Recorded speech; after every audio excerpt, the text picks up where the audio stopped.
Nedda kudda. Mbagambye akantu kamu. Kitegeera. Mugambye Alien Skin akomewo ennaku zomwezi bamuwadde fere tuzimanyi. Tumwagala nga afulumye ebweru. Free Alien Skin mwana. Tumwagala afulumye ebweru. Tusobola okugaana okuzika Jolamu mpaka nga avuddeyo kubanga sente zaffe tuzirina ezisobola otereka omulambo ogwo. Iyo teeka litugaana. Yali agamba nti n'omunange yeetisse olubuto olwa Alien Skin avuddeyo n'abaako obubaka obutiisa bw'ayogera avuddeyo n'abutola ebyama agambye nti munnange ekyasibiza Alien Skin mbwaliko abanene mu ggwanga lyattu Uganda mbu be yanyiiza. Fred Lumbuye wuno avuddeyo n'abaako okulabula akwakola eri President wa NUP Robert Kyagulanyi Ssentamu ono n'asoose kumusaba kubeera nti n'ablockinga Dr. Kizza Besigye era n'amusaba abeere nga ablockinga ne mukyala we Winnie Byanyima aliko n'abalala bamugambye abeere nti no taddamu kwogera nabo. Fred Lumbuye avuddeyo n'abaako abantu basaba President wa NUP Robert Kyagulanyi Ssentamu obutaddamu kwogera nabo n'obutaddamu kuba nti no munnange abeera nabo. Okitegeera no mukwano nsonga ki twagala tubeere nga tukuwa akatambi kano. Omukulembeze wange ngenda kusaba for the first time waliwo information gyengenda ofulumya olwaleero manyi nasose nenjisa mekwesa okutuukako nenjagale ne public ewulirize. Ngenda kusaba contact z'obadde oyina mu ggwanga eri omulirwano erya Kenya ezimu ngenda kusaba ozi blocking. 1 contact y'omukulu Laila Odinga Jublocking ngane na bujisimu fungize. Mr. President, I request you humbly to block Mr. Laila Odinga. Contact yomuchala gobaita Martha Kaluya na yo Jublocking. I'm request you humbly to block Martha Kaluya. Ngenda kusaba oblocking retired Colonel Kizza Besigye. I'm requesting you humbly to block retired Colonel Kizza Besigye all his contacts. I'm requesting you to block Winnie Byanyima's contacts. Please, that is my humble request. According to the information which I'm going to release right now, block Laila Omoro Odinga of Kenya with immediate effect. Block Martha Kaluya of Kenya with immediate effect. Block Winnie Byanyima's contacts with immediate effect. Ntandise bwente. Kyonna kyemulabye okuva olunaku olukesezza olwaleero n'ekituuse emisana ga leero kyonna nga bwe kibadde kizanyiddwa ne bwe kidizayiningiddwa kibadde mu nteekateeka nga pulezidenti waffe Robert Kyagulanyi Ssentamu yalina okubeera mu kaguli ako era nga assiddwako emisango egyo. Nkiddamu. Whatever Ugandans they have witnessed today in the morning, or whatever was planned since yesterday night until today, when the court martial decided to remand the so-called retired Kizza Besigye in Luzira prison until further notice, it was a well-planned move to arrest the elected president of Uganda, Robert Kyagulanyi Ssentamu. Mulidde bulungi kyonna ekizanyiddwa olwaleero yali nteekateeka namutaayika ng'eregendera kukwata Robert Kyagulanyi Ssentamu. Ono no y'omu avuddeyo ku nsonga za Alien Skin n'abaako byayogera agambye nti zino diversions Lumbuye nti ye twamumanyira mu diversions avuddeyo nalyoka agamba nti ezo diversions temuziwabudde mukole ebibatwala mu maaso nalyoka agamba nti buno bonna bubadi bwa President Yoweri Kaguta Museveni katumukuwe. Ngenda kusaba nga nvudde ku live ya leero okwatira video zonna ezabadde ku kitebe abazadde b'abaana nga bakabodde mozi reposting va ku Besigye va ku Alien Skin bulaka November kiyakoze Museveni nkoko bazzukulu baayo temuddamu kwogera mboozi yonna muva ku Alien bubango manyo yagala change please va ku Alien Skin va ku Besigye ngenda kunnyonnyola Besigye agenda kutya ogenda kutya ne president mind kunate kubanga atuuse ngenda kunnyonnyola ogenda kutya muve ku Alien Skin simanya ngenda banyunyira mugenda kutya Bulaka Fred exposing the Museveni to the maximum chichi ekyaletedde Museveni okwagala okukola stunt zino bye bino wano mumange bibadde mu Black November ne balagita Black Thursday Black November bye bino wano wamanga eno video yakabiza n'aba ambassador oba abantu abava mu nsi z'Ebulaya nga bajja okubakolera mu Uganda yabakabiza eyo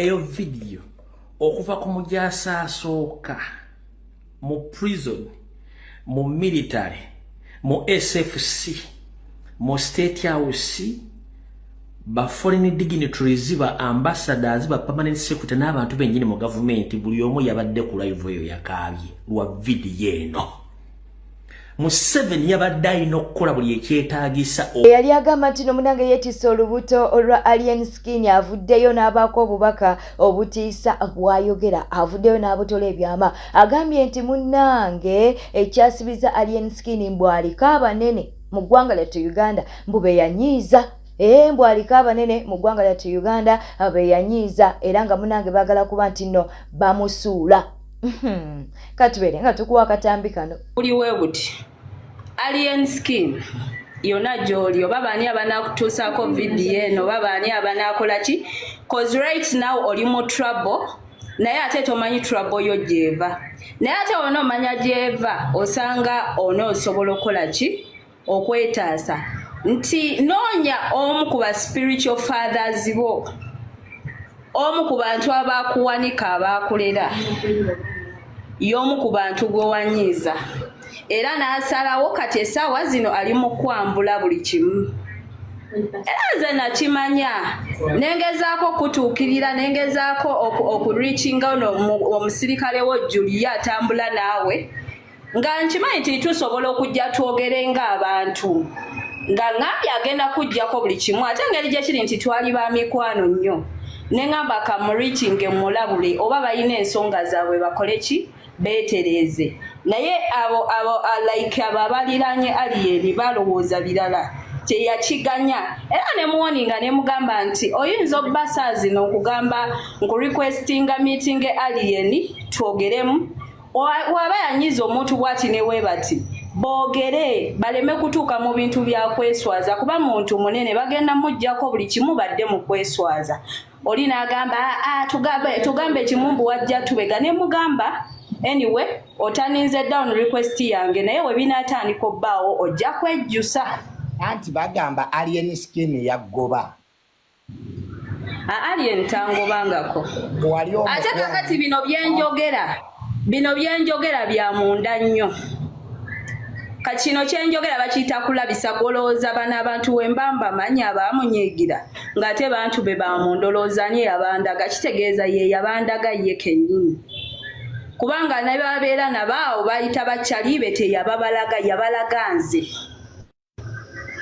nze abamanyi kati omuntu oyo akolawa oyo spiritual father we gwe yanyiiza sooka otubulira akolawa mu poliisi magye tubuulire wajja akola talina waakola naye ate asaplayinga mu buli kitongole asaplayingamu abantu ab'amaanyi nti wogenda ku poliisi ayina bammeja ab'amaanyi wojja mu bagagga ayina abagagga ab'amaanyi ddala wojja mu b'obuyinza yasaplayinga ab'obuyinza ab'amaanyi ddala kitegeeza w'amaanyi ddala nti w'omunyiiza buli wamu asobola okunyigirawo so Alien Skin wonna woli ate sooka omutubuulire yaani twagala kumumanya.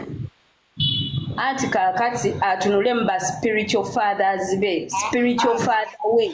Omanyi ekigambo spiritual father kyekitegeeza? Abalabi ffe abaagala okumumanya. Aha, kati waba musawo muganda ng'omumanya ng'ogendayo.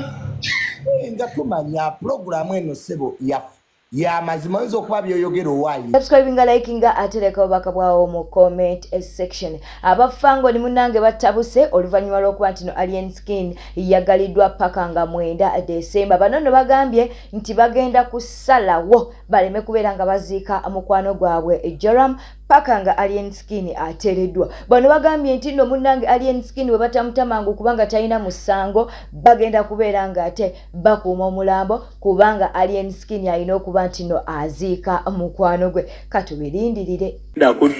Bagambye akantu kamu. Kitegeera. Mugambye Alien Skin akomewo ennaku zomwe ze bamuwadde ffe tuzimanyi. Tumwagala nga afulumye ebweru. Free Alien Skin mwana. Tumwagala afulumye ebweru. Tusobola okugaana okuzika Joram mpaka nga avuddeyo kubanga sente zaffe tuzirina ezisobola otereka omulambo ogwo. Teriyo teeka litugaana. Teri teeka litugaana kuziika mwana oyo mpaka weeks. Ayina teeka lituwe litugaana okuziika nga tunaba muziika nga ffe tumulina. Subscribinga, likinga ate leka obubaka bwawo mu comment section. Bambi taata w'omwana eyavaayo n'abeera nti naate ajerega kussa n'okuba nti naate obola ekitiibwa kya Mama Fiina avuddeyo ne yeetonda musajja wattu yeegayiridde afukamidde. Taata w'omwana ono afukamidde n'abeera ng'ate asaba okulwa omwana we ng'asaba Mama Fiina abeere nti no asonyiwa omwana we. Taata ono nga w'oli mu kumulaba awo munnange ali mu kwegayirira ate nga yeegayirira Mama Fiina abeere nti no ata omwana we. Katukuwe taata ono bambi nga yeetonda ku lw'omwana we yasiiwuuka empisa n'abeera ng'ate alengezza n'okuvuma Mama Fiina ng'agamba mbu yali naye mu mukwano. Amukenderezeeko ekibonero kirebekanga sikendeerako naye nga takoze ensobi kubanga akuba owa akuba awumba. Ate ffenna tuli bazadde ate nga Mama Fiina ye muzadde wa ggwanga lyonna. Kati afune ekiseekyo obuvunaanyizibwa ku mpisa z'omwana wo. Empisa z'omwana wange nsobola ozoogerako akatonotono naye nga ffe tuzaala omwana tozaala mutima tuzaala mubiri. Kati ebikolwa by'omwana oyo si byebyange era kyandiize wano kumugoberera. Kati era meseji eno etuwa ku Mama Fiina ti kituufu omwana bw'omukubamu oluggo adduka n'agenda eri bw'atuuka ate akomawo yaani ya maama. Kale kyensaba Omwana we abadde n'empisa gwe nga gwe kitaawe bwe bakubuuza nti omwana we abadde n'empisa. Omwana wange abadde n'empisa kuba bakyasoma Kirala n'empisa kyavudde ku ki? Kati ndowooza gurupu oba ne babeera ku masomero. Bwe bityo nno webiri katugendeko ate wa Shiba Kalungi munnange bbaawe omwami omulungi gwe bagambye nti mwavu ne bannange munnange ate ebifaananyi bitandise okubeera nga bivaayo ng'ono nno ali n'abawala ab'enjawulo oba ng'ali n'abakazi ab'enjawulo. Kati ekibuuzo ne kijja ku mutimbagano nti bano bonna nabo yabalya. Kyekibuuzo ekiri ate ku mutimbagano. Nitwagala okubategeeza nti ono promota ate nga promotinga bayimbi. Kaakati bonna be muli mu kumulaba nabo bayimbi. Okitegeera nno mukwano ebifaananyi byebyo munnange ebireeseewo ekibuuzo era nga batandise okubeera nga bamugeraageranya nga owa Equatorial Guinea. Bagamba nti beefaanana namu. Gwolaba beefaanana mbu beefaanana namu mbu n'obuze buyinza okubeera nga bwe bumu okuggyako Zari naye abalala ndaba nga bonna bonna ebifaananyi bye bali mu kufulumiza okumukumu bayimbi. Kale bwe bityo nno webiri ate erudde eyo oyo nno ye Ssekawere waffe omu bw'ati. Okitegeera nno mukwano naye tujja kuswala n'omugambo nga Shiba avuddeyo n'atulaga omwami nga mulala. Ebigambo biritukalira ku matama ng'ebigambo we byatukalidde dda ku matama. Maama nnyabo Shasha munnange yazadde omwana ow'okubiri. Jjukira nti ebigambo byali biyitingana ku mutimbagano nti bano beeta n'omwami we. Yazadde omwana ow'okubiri era ebifaananyi byebyo bye tuli mu kukulaga omugambo ne gubeera nga gwatukalidde ku mimwa. Omugambo gwe twasala gwatutuulidde. Omugambo omwaka guno gututuulidde.